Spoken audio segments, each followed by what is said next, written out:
This week kicked off with a wave of excitement and optimism for fans of the Niners, as a series of unexpected but incredibly uplifting updates dropped all at once.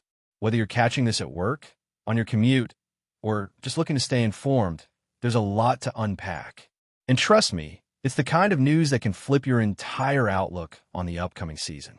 Let's dive into everything that's going on because things are moving fast and the picture is starting to take shape.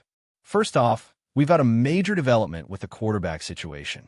Negotiations are officially underway for a new contract, and while there's no immediate rush, the clear goal is to lock everything in before the start of the 2025 NFL season.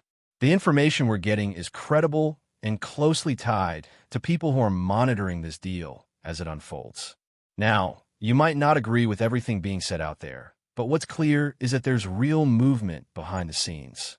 Multiple insiders have indicated that Brock Purdy could be looking at an annual deal worth somewhere between $50 and $55 million.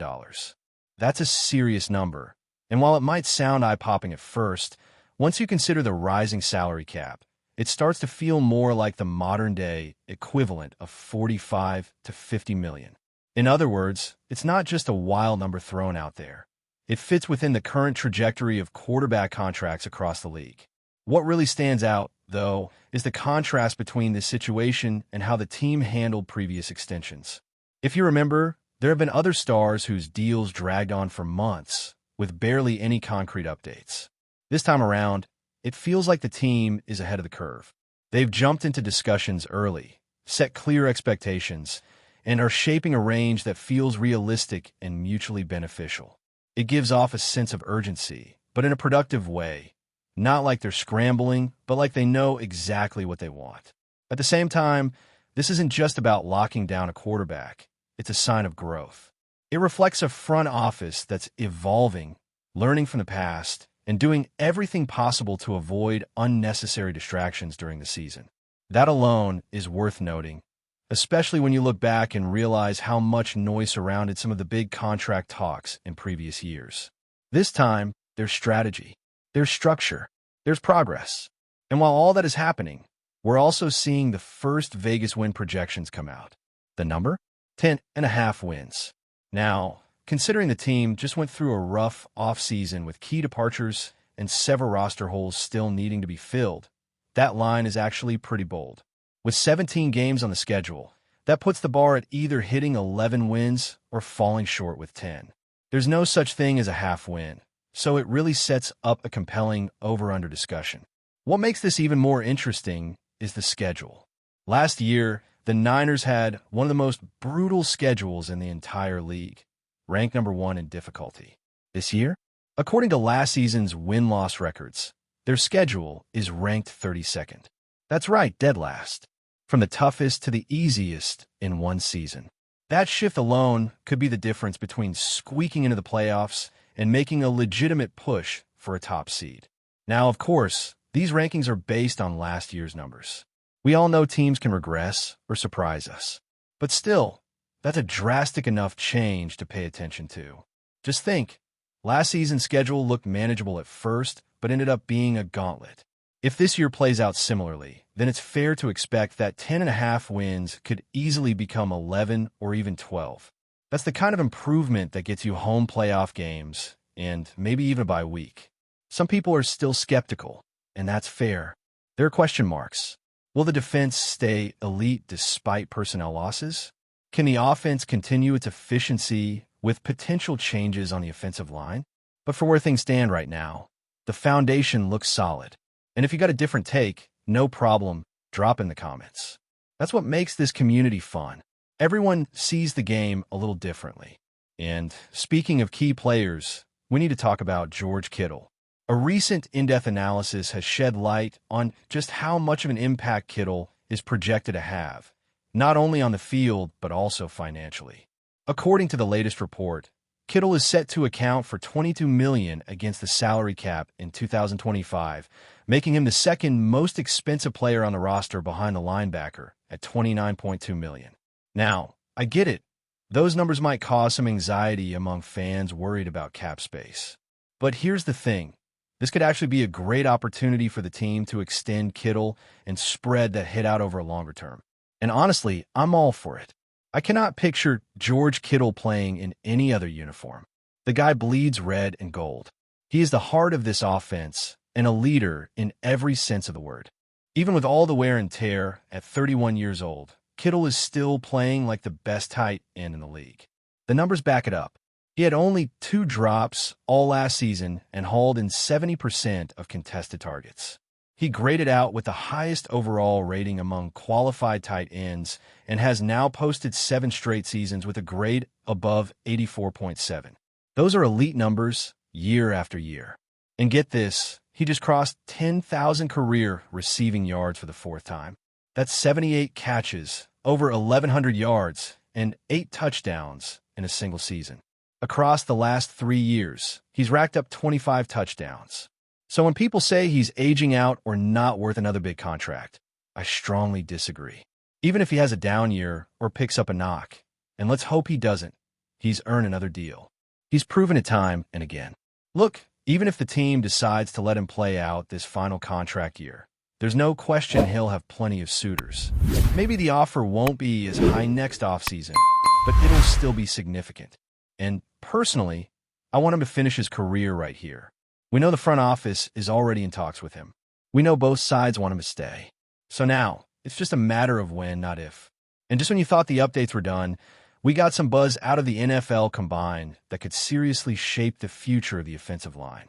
A lot of eyes are on Texas tackle Kelvin Banks. There's growing momentum that he might be the Niners pick at number 11 in the upcoming draft. This is not just speculation. He had a formal meeting with the coaching staff during the combine, and that's always a strong signal of interest. Now, here's where it gets really interesting. Kelvin Banks isn't just some late riser or mid-tier prospect. He's been widely recognized as one of the top offensive tackles in the nation. He wrapped up last season as the highest-graded tackle in college football, according to PFF, allowing just 1 sack, 2 quarterback hits, and 7 pressures across 538 pass-blocking snaps. That's elite production, especially against the kind of competition he was facing. And the buzz around him isn't coming from nowhere. He won both the Outland Trophy and the Lombardi Award, which are massive honors given to the best defensive linemen in college football.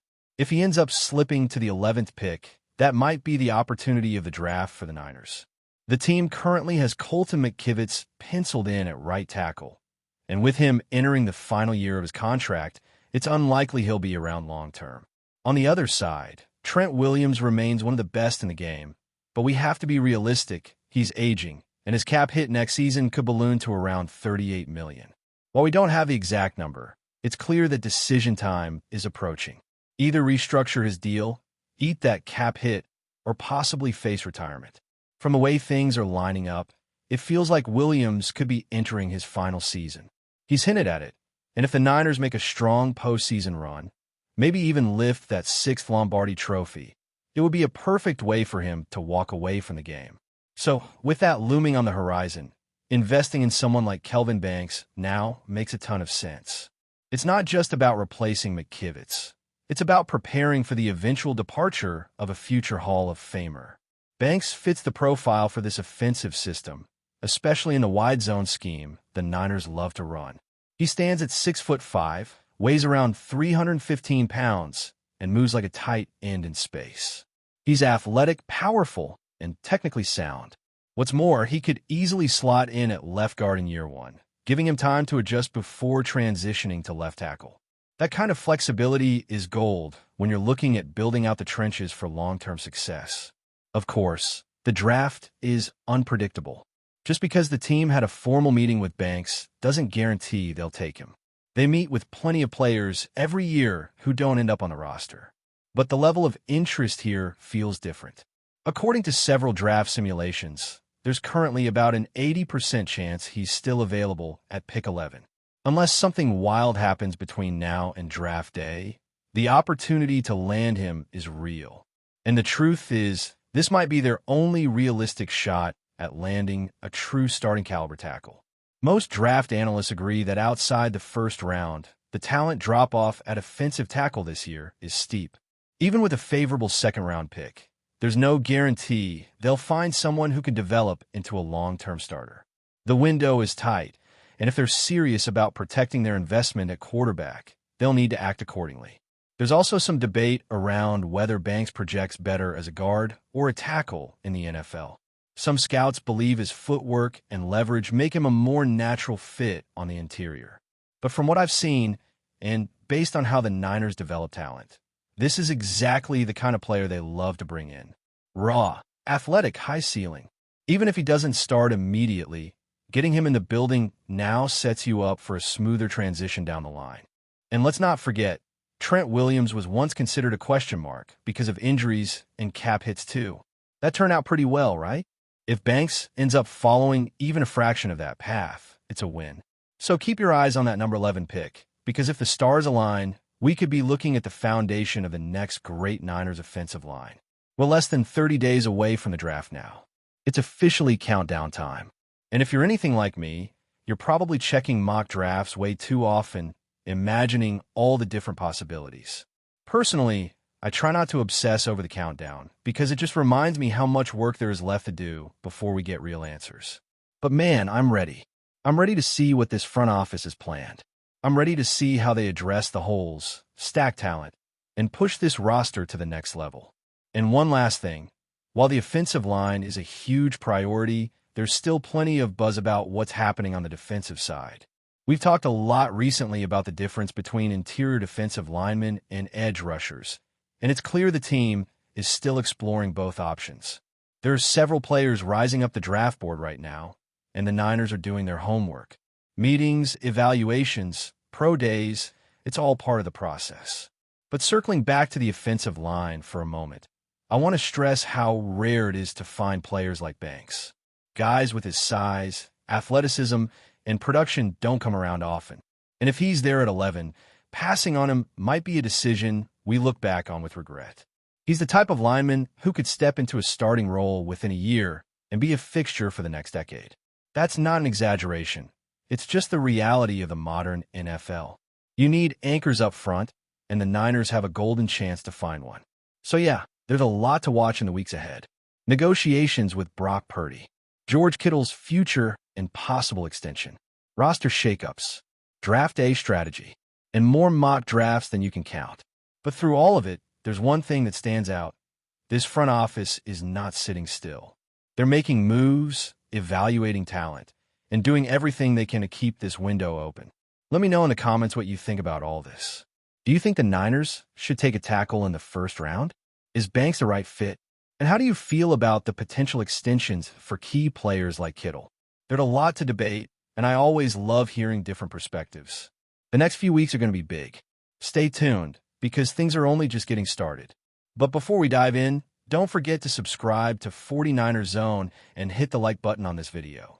Your support helps us keep bringing you the latest updates on the San Francisco 49ers. And don't forget to share your thoughts on the news in the comments below. A recent video has surfaced, sparking a frenzy of speculation and excitement in the NFL world. In it, Myles Garrett, the Cleveland Browns defensive powerhouse, is seen discussing potential future moves. The question on everyone's mind, could Garrett, the 2023 NFL Defensive Player of the Year, be joining the San Francisco 49ers? For a defense that already boasts elite talent, the addition of Garrett could take the 49ers' already stellar squad to new heights. Garrett, who was drafted first overall in the 2017 NFL Draft by the Browns, has established himself as one of the most dominant forces in the league. With 6 Pro Bowl selections, 4 first-team All-Pro honors, and a reputation as a game-changer, his career has been nothing short of spectacular. In 2023, he led the NFL's best defensive unit, finishing the season with 14 sacks and earning his 5th Pro Bowl appearance. His relentless pass rush and ability to disrupt offenses have made him a nightmare for opposing quarterbacks. But what if Garrett were to land with the 49ers? The thought of pairing him with Fred Warner, Nick Bosa, and Talanoa Hufanga sends a shockwave through the league. San Francisco's defense is already one of the most feared in the NFL, but adding a player of Garrett's caliber could turn it into an unstoppable juggernaut. The 49ers' front seven would become nearly impossible to penetrate, and Garrett's presence would elevate the team to a level few could rival. A move to the 49ers could offer Garrett the chance to compete for a Super Bowl in a well-rounded system, something he's been unable to achieve in Cleveland. With the 49ers' dynamic offense led by quarterback Brock Purdy, Garrett would have the perfect opportunity to shine in a playoff-caliber environment. The potential for a Super Bowl ring, combined with the possibility of further cementing his legacy as one of the NFL's all-time greats, could make this an offer Garrett can't refuse. As the offseason progresses, fans, analysts, and NFL insiders will undoubtedly continue to monitor the situation closely. Could this be the start of a new chapter in Garrett's career? Only time will tell, but one thing's for certain. If the San Francisco 49ers land Myles Garrett, the entire NFL will be put on notice. That's it for this update.